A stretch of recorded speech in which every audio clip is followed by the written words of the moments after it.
Welcome to the Creative Push. I have Michael Allison here today, who is a mixed media artist specializing in glass. I'd love to know a little bit about your childhood. I think really early from a young age, I started taking an interest in the natural world around me. I started drawing and gotten really big into painting and things like that. I remember the way my grandmother convinced me to go swimming and for her to teach me how to swim was to bribe me with an oil paint set. Where'd you grow up? I grew up all over. My parents divorced when I was about 5, but I was born in Yankton, South Dakota. I've lived all over: Arizona, Utah, Texas, Louisiana, Atlanta, LA. You know, I was traveling between mom and dad. So, but that culture was really good. I got to see a lot of the United States. At that age, because you were very young, were you still kind of influenced by the art that you saw, or was it more the culture, or a little bit of both? I think it was more the act of creating art that was really inspiring to me. I mean, I was always really attracted to beauty, you know, whether it be art, whether it be nature. So that was always the thing for me as an artist, is to create beauty, you know, kind of take what I've seen, the inspiration that I get, and create it into my own sense of beauty.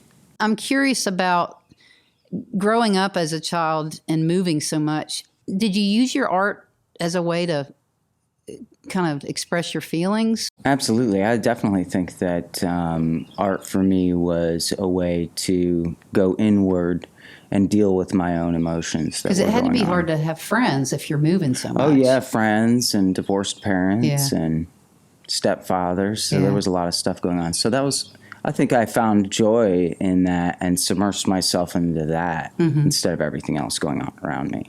So once you got out of high school, did you go off to college? Yeah, I dabbled here and there. I went to a community college for a while. I even went to a film and animation school for digital animation and film, but really quickly realized I didn't like creating inside of a computer system. I wanted to actually build it with my hands. Right. So it wasn't long after that, I was like, I just saw glass. And in high school, I had been doing a lot of jewelry. So three-dimensionally became, after I took high school and jewelry, three-dimensional was the one thing that I realized I loved the most, creating three-dimensional objects instead of 2D as drawings. So after high school, I found a glass studio. It turned out it wasn't far away. And where was this at? This was in Arizona. So I went to high school out in Arizona in Scottsdale. I walked into this glass studio and I said, listen, I'll sweep and empty your trash for free. And he wasn't going to turn that down. So that's how I started. I moved.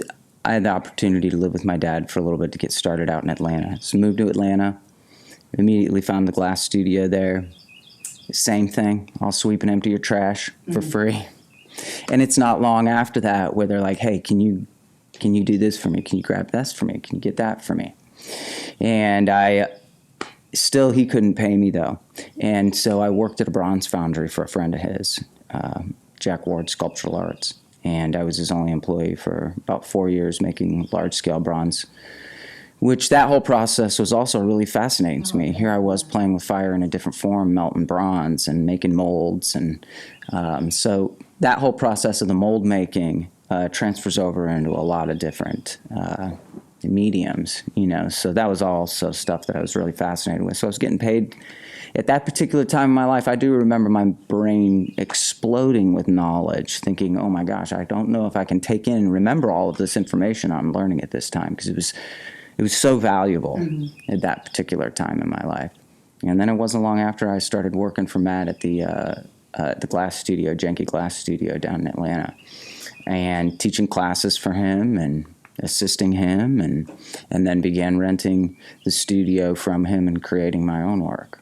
I taught classes for SCAD, Kennesaw State. And did you seek that out, or did they come to you? Or Well, it was through Janky Studios. Okay. So he had the masters. I taught the classes, but they were through his studio. there's so much involved in glass. There's so much money and equipment, and the schools to be able to put together a glass department is a huge undertaking. So they basically just put it on their roster, and people could get credits and take glassblowing classes and take them through Jenke Studios down in Atlanta. I don't just do glass, so I do a lot of mixed media stuff, which requires a whole bunch of equipment. So that having a big barn, this is an old cattle barn, was what I needed. And so that's specifically what I looked for, was 3 acres and a barn. And this thing had no concrete or electricity or water. Tell us about the different type of artwork that you work on outside of glass. I do a lot of casting of metal, mold making, woodworking, fabricating steel, electroforming, growing copper in an acid bath tank. I just like the materials and the textures. All the different materials have different advantages and disadvantages. You know, metal is very forgiving. You can weld it together. You can cut it apart. You can bend it. You could even melt it all back down together if you wanted. The process of jewelry is the same way. It's very forgiving. You know, you can melt it all back down. Gold is gold, even if it's melted back down and remade into something else. And the process of making molds is really an interesting process, because you can make multiples of things. And there is something really beautiful about multiples of a repetition of patterns that is really attractive to the eye too. And woodworking's very wonderful material to work with. It's warm. You know, that process of taking something rough and going back to this beautiful polish is very enjoyable, just the whole process. And I think a lot of art for me as well is it's kind of the process of it that is really enjoyable. Specifically glass. It's playing with fire. Who doesn't love playing with fire? You're dealing with risk, and it keeps you on your toes. That's exciting. And then you could lose it all, you know? And maybe that's why I keep coming back to it, is that challenge. Maybe that's why I focus so much on the glass, is it's just that challenge and the skill level that it takes to even manipulate. Well, it looks like water in a big crucible. You pull it out and you form it into whatever you want, and the sky's the limit. So that's one of the things I've noticed, a pattern with your art, is the connection to water. Is there a deeper meaning to that? I think definitely there is. There's a lot going on there. But the majority of that connection with it is I'm building a style that is me, so that when you look at something, you go, oh, that's a Michael Allison. And I think all artists need to find kind of a style. Picasso, you can recognize a Picasso. I'm branching in a lot of different directions. But what seems to get the most attention is this body of work that I've been building. And the water itself is it's the basis of all life. So it's very symbolic of life and that beginnings of everything. It's the water drops are very heavy, very grounded. And then I like to lighten it with birds and things that go on top of that, which are very much the heavens, and it makes a really well-rounded composition visually that you're probably not aware of while you're looking at it. But it has this very heavy drawn and this very light, and it makes a balance, that black and white, that yin and yang, that keeps your eye moving. You incorporate water in your woodwork as well, or is it mostly just with the glass? I think glass itself it's metamorphic. They've decided it's not a liquid, it's not a solid, but when I work with it, it's liquid. And we don't see it in its liquid state when it's solid. For the most people don't see it at that state. So I like to keep the glass in that liquid form, because for me it is very much a liquid. Water, it'll boil like water. It cracks like ice cubes in warm water. It's very much a liquid. So even when I'm using glass, sometimes that real shiny liquid is what I'm going for in a lot of my work. And sometimes it's not. Sometimes I don't want it to look like glass at all.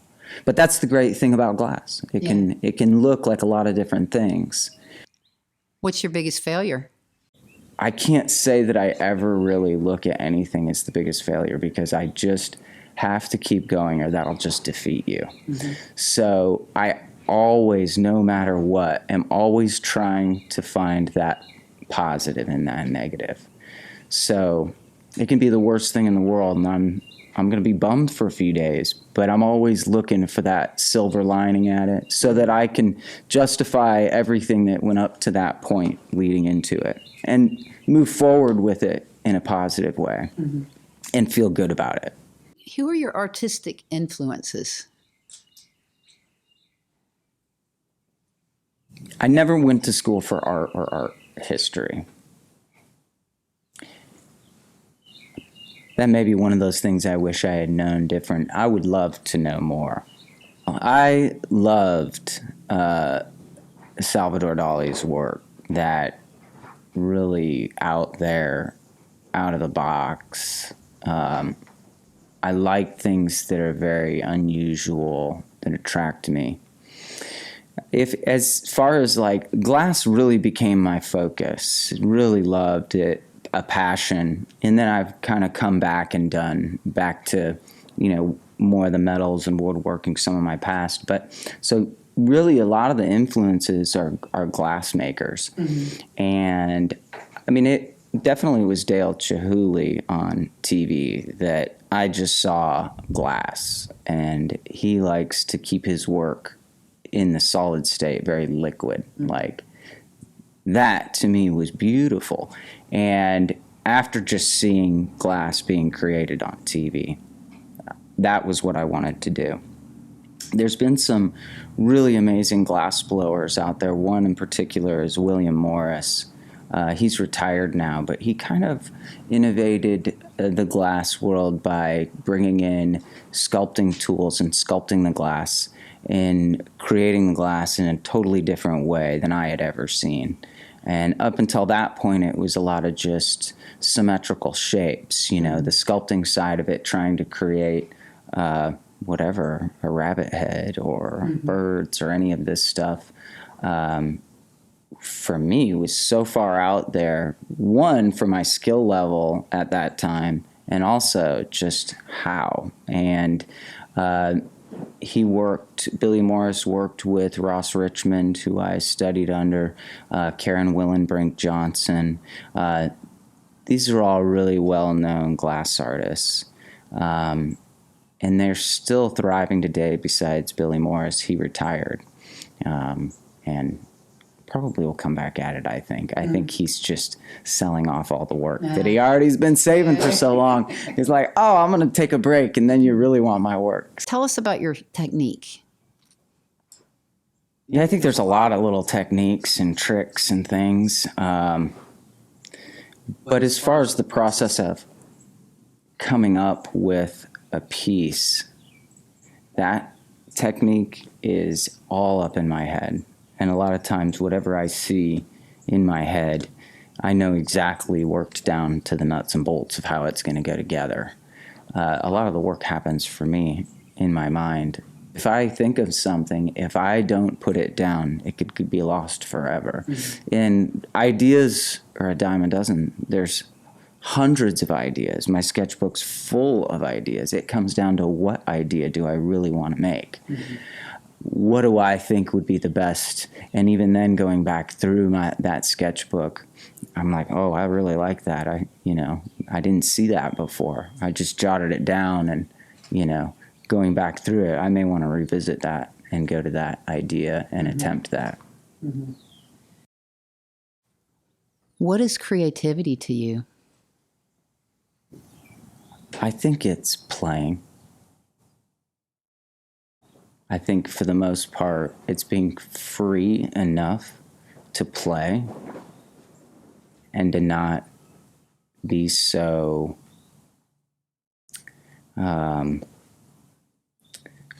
it's too serious, not to take everything so serious, not to take yourself so serious. You know, that's really when the best things happen. Yeah. It then becomes a lot of work. But the creative part is the fun part. Yeah. That's playing and just having a great time and not worrying about the money and seeing what happens. And then the work begins after you've come up with these great ideas. What inspires you or motivates you to create? There's no doubt beauty. I mean, to create things that are beautiful brings me a lot of joy. And I don't keep a lot of those things. They're meant to be shared. And I think that's why public art is so desirable to me.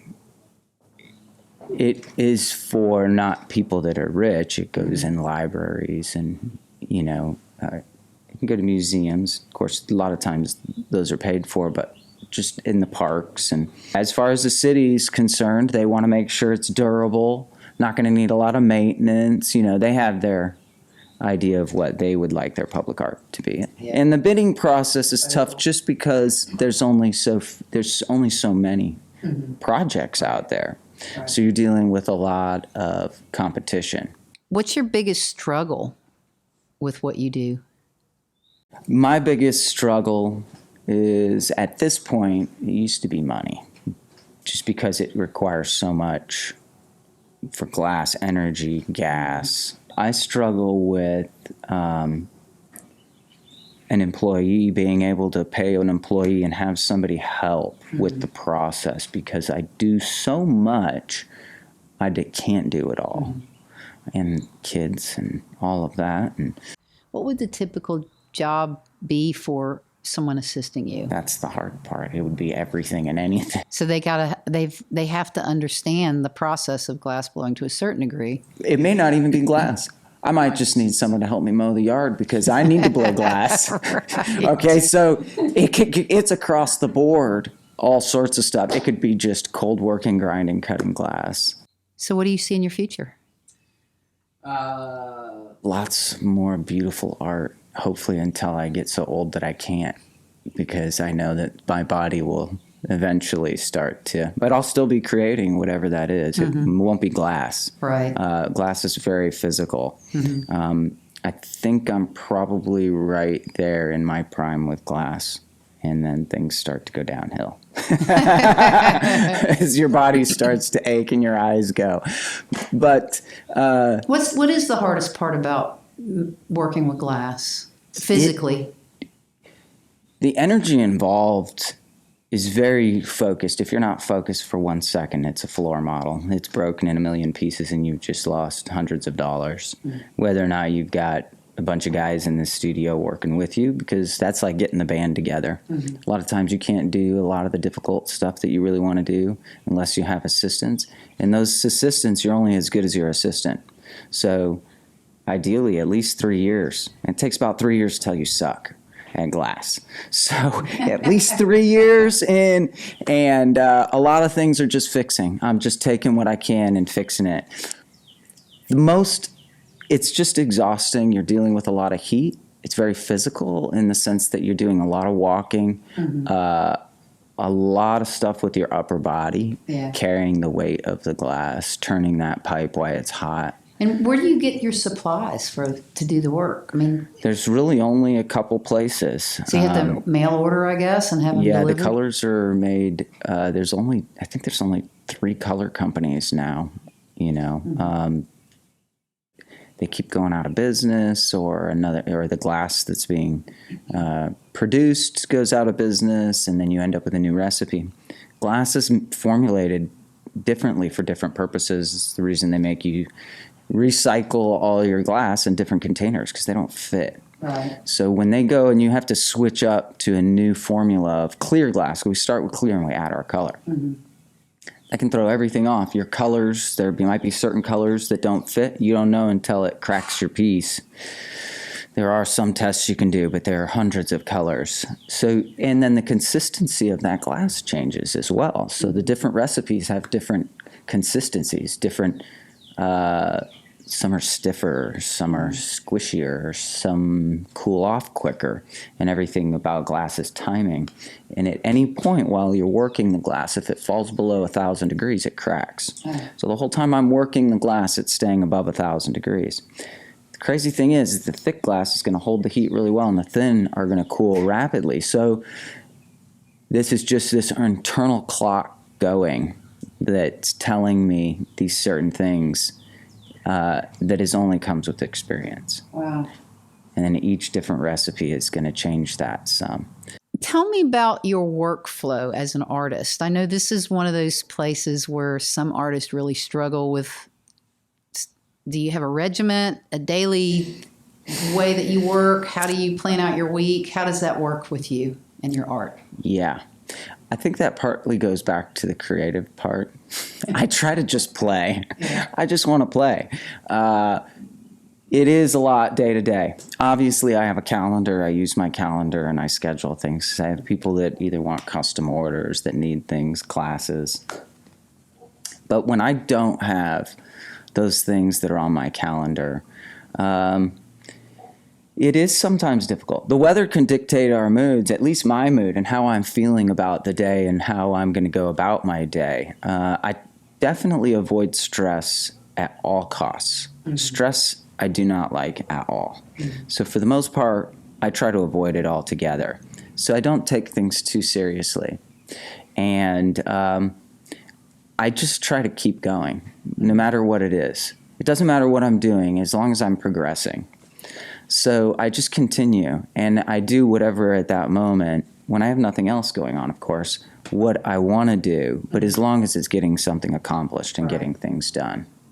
I've always said if I could live to be maybe 300 would be a good number, because there's so much I want to do. And now I'm just getting to the point where I've accumulated all these skills and knowledge that it's a shame that my body would start to go and I can't keep progressing these ideas and these techniques and all of this. I mean, it's just the ideas. I have so many ideas. Yeah. What would you like to learn that you haven't learned yet? I've always wanted to fly a plane. I keep thinking big, for sure. That's one thing. I got to always remember to shoot for the stars, because I think it's too easy to get settled, and I think it's too easy to be defeated, and I think we really do manifest our own realities. Mm-hmm. I agree with that. How do you market your work? Mostly Google as far as the studio. I do have a gallery over in Leapers Fork called the Copper Fox. John and Lisa over there are awesome. They have a beautiful gallery. That's the only gallery I have at the moment. Besides when I do classes and having people, a captivated audience, my own gallery here. Tell us about the classes. Can people take classes from you? Classes are awesome. They are amazing. So Everybody loves classes. They're playing with fire again. I've been teaching for 15 years. I love teaching. As an artist, I don't get to interact with people a lot because I'm kind of in my own world. And I am a people person, so that's why I started teaching classes. And the classes, a lot of times they're private classes, as long as I have 2 people, but they can be up to a group of 6. Mm-hmm. And they're just a blast. Everything about it is exciting for the person that's taking the class because they've never experienced liquid glass before. And you get burned. So there's some risk involved that keeps people on their toes and a little excited about it. What advice can you offer to someone starting on their own path as an artist? Don't expect to make any money. You're going to sweep floors and empty trash for a good long while before you actually are like, oh, okay, I might be able to be hired and be worth something to somebody. If you don't have the passion or the dedication or the perseverance, you won't make it. You have to be really passionate and know that that's what you want to do. And I know that that's a tough place to be, because there was a moment where I was like, okay, I either jump and make the leap, and this is what I do, or I do something different. And I think that's the critical moment. Where can people find your work? You said Google, and you have a website, correct? Fluidglassmovements.com. All of this can be found, though, right on Google at Nashville Glassblowing. And Instagram, Nashville Glassblowing, Facebook, Nashville Glassblowing. Thank you so much for doing this interview with me on The Creative Push. Thank you, Sherry. It was my pleasure. Thank you so much for listening. As always, my intention is to offer inspiration that excites you to want to get out there and create something amazing. Be sure to check out some of the other episodes. There's more information below in the show notes, including links to other great stories, tips, and resources. Drop me a message or comment at any time, and I hope that you'll sign up to be a part of this creative tribe.